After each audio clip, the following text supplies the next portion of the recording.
Hello students, आज पुनः अगले वीडियो के साथ 10th क्लास तीसरा अध्याय है धातु एवं अधातु। तीसरा अध्याय आपका धातु एवं अधातु है। तो सबसे पहले हमें धातु के बारे में पता होना चाहिए। धातु के बारे पहले हम तत्व के बारे में जाने। आखिरकार तत्व है क्या? तत्व को बता दें आपको हम, एक ही प्रकार के परमाणुओं से मिलकर जो बने पदार्थ होते हैं वो तत्व कहलाते हैं। तत्व को इंग्लिश से कहते हैं एलिमेंट। क्या कहते हैं? एलिमेंट। यानी एक ही परमाणु से जो मिलकर बने होंगे पदार्थ वे तत्व कहलाएंगे। पहले थोड़ी इसके पहले जाने आखिरकार परमाणु क्या है। ऐसे सूक्ष्म कण जिन्हें हम नग्न आंखों से नहीं देख सकते वो परमाणु कहलाते हैं। और परमाणुओं से मिलकर बहुत सारे छोटे छोटे परमाणु मिलेंगे तो अणु का निर्माण करेंगे। इसका निर्माण करेंगे अणु का, और अणु को कहते हैं एटम। यानी बहुत सारे परमाणु मिल करके अणु का निर्माण करते हैं। और जो बहुत सारे अणु मिलेंगे तो कोशिका का निर्माण होता है। इसका निर्माण होता है कोशिका। सेल्स कहलाती है। यानी छोटे छोटे परमाणु मिलकर के अणु का निर्माण करते हैं और बहुत सारे अणु मिलेंगे तो अणु मिलकर कोशिका बनाते हैं। बहुत सारी कोशिकाएं आपस में मिलेंगी तो ऊतक का निर्माण होगा। इसका निर्माण होगा ऊतक। टारगेट टिश्यू कहलाता है। इंग्लिश से कहते हैं परमाणु को अणु हो गया, इसके बाद कोशिका बना, कोशिका से ऊतक बना जो टिश्यू कहलाता है। बहुत सारे ऊतक मिलते हैं, ऊतक मिलकर के अंग बनाते हैं। अंग कहते हैं हमारे एक एक अंग, चाहे हाथ ले लो चाहे पैर ले लो, आंख ले लो, नाक कान, ये सब अंग कहलाते हैं। और बहुत सारे अंग जब मिल जाते हैं तो अंग मिलकर के अंग तंत्र का निर्माण करते हैं। हमारे शरीर में बहुत सारे तंत्र पाए जाते हैं। अंगों के तंत्र जैसे कंकाल तंत्र, परिसंचरण तंत्र, पाचन तंत्र, उत्सर्जन तंत्र, जनन तंत्र, ये तंत्र होते हैं। यानी बहुत सारे जब अंग मिलते हैं तो अंग तंत्र का निर्माण होता है। और जब बहुत सारे अंग तंत्र मिल जाते हैं तो जैव शरीर का निर्माण होता है। शरीर का निर्माण होता है, जिससे उसके अंदर जीव डाल दिया गया तो वो जैव शरीर बन जाता है। इस प्रकार से हमारा जो शरीर है वो परमाणुओं से मिलकर बना है। तो परमाणु से क्या बने? बहुत सारे छोटे छोटे परमाणु मिले तो परमाणुओं ने मिलकर के अणु का निर्माण कर दिया। बहुत सारे अणु आपस में मिले तो कोशिका का निर्माण हो गया। बहुत सारी कोशिकाएं आपस में मिली तो अंग का निर्माण, ऊतक का निर्माण हो गया। और जब ऊतक मिले तो सभी ऊतकों ने मिलकर के अंग बना दिए। बहुत सारे अंग बने तो अंगों ने मिलकर के अंग तंत्र बना दिया। और जब अंग तंत्र मिल गए तो वो शरीर बन गया और जीव डल गया तो जैव शरीर का निर्माण हो गया। इस प्रकार से ये हमारा एक जनरल चीज थी जो हमने आपको बताई है। इसको भी कहीं अलग से नोट कर लेंगे तो आपको पूरा पता चलेगा। आखिरकार ये आगे 11th क्लास वगैरह में क्रम से पढ़ने को मिलेगा कि आखिरकार परमाणु से जैव शरीर का निर्माण कैसे हुआ। एक पूरा क्रम है: परमाणु, अणु, कोशिका, ऊतक, अंग, अंगतंत्र और शरीर। ये आपको नोट करने से। अब थोड़ी सी बात करते हैं धातु और अधातु की। तो धातु धातु है क्या? तत्वों को दो भागों में बांटा गया है। एक बांटा गया है धातु और एक बांटा गया है अधातु। इसकी बीच में उप धातु भी होती हैं, इसका जिक्र हम बाद में करेंगे। अभी आपको सिर्फ पढ़ना है धातु और अधातु।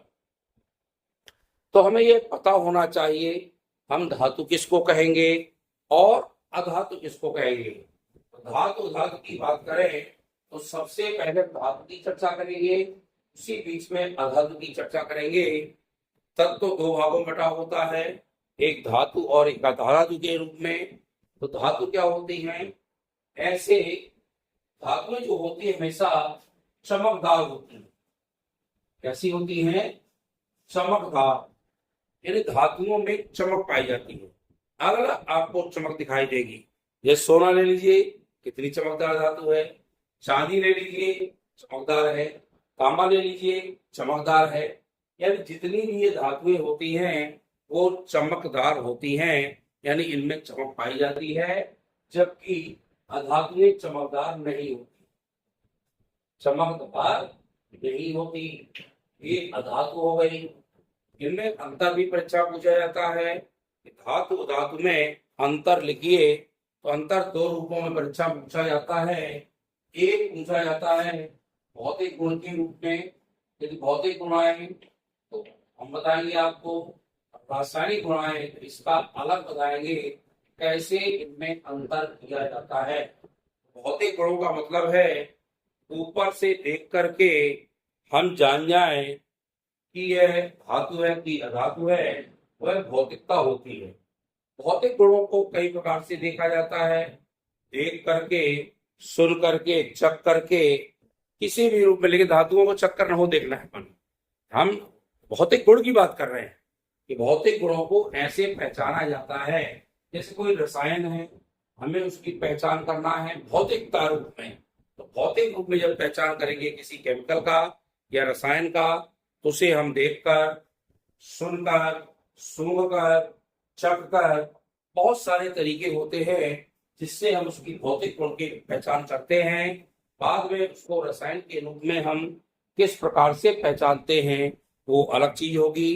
तो ये हम आपको भौतिक गुणों की बात कर रहे हैं। तो धातुएं कैसी होती हैं?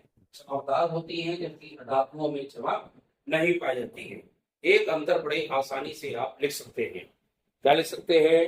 धातुएं चमकदार होती हैं, जबकि अधातुओं में चमक नहीं पाई जाती है।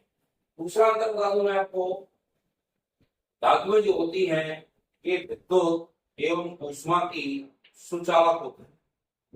ऊष्मा की सुचालक, सुचालक माने एक ऊष्मा और विद्युत के प्रति विद्युत धारा प्रवाहित करती है, यानी करंट इसमें उत्पन्न होता है। तो ये विद्युत एवं ऊष्मा की सुचालक होती हैं। जबकि अधातुएं जो होती हैं ये ऊष्मा और विद्युत की कुचालक होती है। इसमें सु लिखना है तो इसमें कु लिखना है, यानी धातुएं ऊष्मा और विद्युत की सुचालक होती हैं, जबकि अधातुएं विद्युत एवं ऊष्मा की कुचालक होती हैं। ये दूसरा अंतर आप इनमें दोनों में दर्शा सकते हैं। तीसरी बात करें तो इनमें आघात वर्धे वीरता का गुण पाया जाता है। में धातुओं में इनमें आघात वर्धनीयता का गुण नहीं पाया जाता है। अब बात ये आती है, एक नंबर कभी कभी आ जाता है कि आघात वर्धनीयता क्या है। तो हम बता दें आपको, आघात माने मारना या चोट पहुंचाना, वर्ध वर्ध माने बढ़ना, और नीता होता है उसका गुण। यानी ऐसी धातुएं जिन्हें पीट पीट कर पतली चादरों के रूप में ढाला जा सकता है, वह धातुएं आघात वर्धनीय धातुएं होती हैं, और इस गुण को आघात वर्धनीयता कहते हैं। ये भी नोट कर ले कि ऐसी धातुएं जिन्हें पीट पीट कर पतली चादरों के रूप में ढाला जा सकता है, वह धातुएं आघात वर्धनीय धातुएं कहलाती हैं, और इस गुण को आघात वर्धनीयता कहते हैं। जैसे आपने देखा होगा, किसी भी धातु को है उसको पीटा जाए गर्म करके तो पतली होती चली जाएगी। आपने कई बार देखा होगा, चाहे वो सोना हो, चाहे चांदी हो, चाहे लोहा हो, अच्छा उसको गर्म करके पीटना शुरू कर दो तो पतली चादर के रूप में उसे बनाया जा सकता है। इस गुण को आघात वर्धनीयता कहते हैं। तो ये गुण धातुओं पाया जाता है, धातुओं में नहीं पाया जाता है। ये अंतर भी आप याद कर सकते हैं। अगला अंतर है, इनमें तन्यता का गुण होता है। तन्यता पाई जाती है। इनमें तन्यता का गुण नहीं होता है। अब तन्यता क्या है? तन्यता का मतलब होता है ऐसी धातुएं जिन्हें पिघला करके उनके पतले लंबे तार खींचे जा सकते हैं, पतले लंबे तार खींचे जा सकते हैं, वह कहलाती हैं तन्य धातुएं। और ऐसे गुण को तन्यता कहते हैं। क्या कहते हैं? तन्यता। यानी जिन्हें हम पिघला करके उन्हें लंबे पतले तार उसके खींचे जा सके, ऐसी धातुएं तन्य धातुएं कहलाती हैं। और इस गुण को क्या कहते हैं? तन्यता कहते हैं। ये भी आपको ध्यान रखना है। अगला है, ये जो होती है धनात्मकता दर्शाती है। ये तत्व कैसे होते हैं? धनात्मक, जबकि ये तत्व क्या होते हैं? ऋणात्मक। 5 अंक से ऊपर जाने के लिए 4 नंबर से ऊपर कोई क्वेश्चन नहीं आता है, तो आपको ये 5 नंबर यानी 5 तो याद हो जाएंगे। एक नहीं भी बनेगा तो भी आप उनको आसानी से लिख सकते हैं। इसमें क्या लिखोगे? धातुएं जो होती हैं धनात्मकता का गुण प्रदर्शित करती हैं, जबकि अधातुएं ऋणात्मकता दर्शाती हैं, यानी ऋणात्मक। ये धातुएं ऋणात्मकता को प्रदर्शित करती हैं। तो ये धातु और धातु में अच्छे से आपको अंतर याद करना है, जो परीक्षा में अक्सर पूछा जाता है। और जब आप उसको याद करेंगे तभी आपसे ये बनेगा। और मुझे मेरी समझ से तो अब याद करने की आवश्यकता नहीं पड़ेगी। यदि मेरी बात को अच्छे से आप समझ लेंगे तो रटने की कहीं आवश्यकता नहीं है। पहचान जाइए। इस तरह लिखोगे धातु, इस तरह का धातु यदि अंतर पूछता है, यदि भौतिक गुणों में अंतर पूछता तो यही है भौतिक। रासायनिक में भी बाद में बताऊंगा। जब आप भौतिक समझ में आ जाएंगे तो रासायनिक गुणों की तुलना कल करेंगे। सबसे पहले लिखेंगे धातुओं में चमक पाई जाती है, अर्थात धातुएं चमकदार होती हैं। यहाँ लिखेंगे अधातुओं में चमक नहीं होती है, अर्थात अधातुएं चमकदार नहीं होती हैं। दूसरा है धातुएं विद्युत एवं ऊष्मा की सुचालक होती हैं। और उस तक लिखोगे अधातुएं ऊष्मा एवं विद्युत की सुचालक लिख देना, चाहे लिख देना सुचालक नहीं होती। यानी इसमें कुचालकता का गुण पाया जाता है, इसमें सुचालकता का गुण पाया जाता है। अगला तीसरा है धातुएं आघात वर्धनीय होती हैं, यानी धातुओं में आघात वर्धनीयता का गुण पाया जाता है, जबकि अधातुओं में आघात वर्धनीयता का गुण नहीं पाया जाता है। धातुओं में तन्यता का गुण होता है, जबकि अधातुओं में तन्यता का गुण नहीं पाया जाता है। अर्थात लिख सकते हो इन्हें पिघला करके इनके पतले चादर के रूप में, पतले तार के रूप में खींचा जा सकता है। जब पतले तार खींचे जा सके तो धातुएं तन्य धातुएं कहलाती हैं, और जो गुण होगा वह तन्यता का गुण कहलाता है।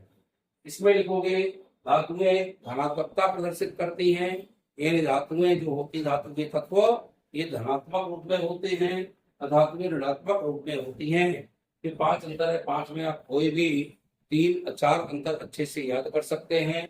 और इनको याद कर लेंगे तो क्लियर रूप से आपसे ये धातु अधातु में अंतर बन जाएगा। चाहे भौतिक गुण पूछे और चाहे धातु धातु तुलना पूछे तो आप यही लिख सकते हैं, क्योंकि रासायनिक की तुलना अलग होती है। रासायनिक गुणों की तुलना क्रिया के रूप में होगी। हम जब किसी की क्रिया किसी से कराएंगे और क्या बनता है जब उसकी चर्चा कर लेंगे तो निश्चित रूप से हमें यह रासायनिक गुणों की तुलना वो कहलाएगी। इस प्रकार से धातु धातु अच्छे से समझ गए होंगे। एक एक नंबर के क्वेश्चन क्या आते हैं आपके, आघात वर्धनी तन्यता के आते हैं। तो मैं फिर बता दूं, ऐसे धातुएं ऐसे तत्व जिन्हें पीट पीट कर पतली चादरों के रूप में ढाला जा सकता है, ऐसी धातुएं आघात वर्धनी धातुएं कहलाती हैं। और इस गुण को आघात वर्धनीयता कहते हैं। ये धातु में पाया जाता है। तन्यता में क्या लिखोगे, ऐसे तत्व या धातु जिन्हें पिघला करके उनके लंबे तार खींचे जा सकते हैं, ऐसी धातुएं तन्य धातुएं कहलाती हैं। और जो यह गुण है वह गुण कहलाएगा तन्यता का गुण। तन्यता मीन्स हो गया ना तन, यानी जिन्हें खींचा जा सके, उनके पतले लंबे तार खींचे जा सके, वह कहलाता है आपका तन्य धातु है। और जो यह गुण होगा उसका वह कहलाएगा तन्यता। इस प्रकार से ये वीडियो को देखें। वीडियो को अच्छा लगे तो लाइक शेयर करें, और जो चैनल में हमारे नए स्टूडेंट जुड़ रहे हैं वो हमारे चैनल को सब्सक्राइब करें, वीडियो देखते जाएं। आपको कंटिन्यू एक दो क्वेश्चन पर डे होंगे, आपकी विज्ञान बहुत अच्छी तैयार हो जाएगी। इस प्रकार से आप देखें। बहुत बहुत धन्यवाद।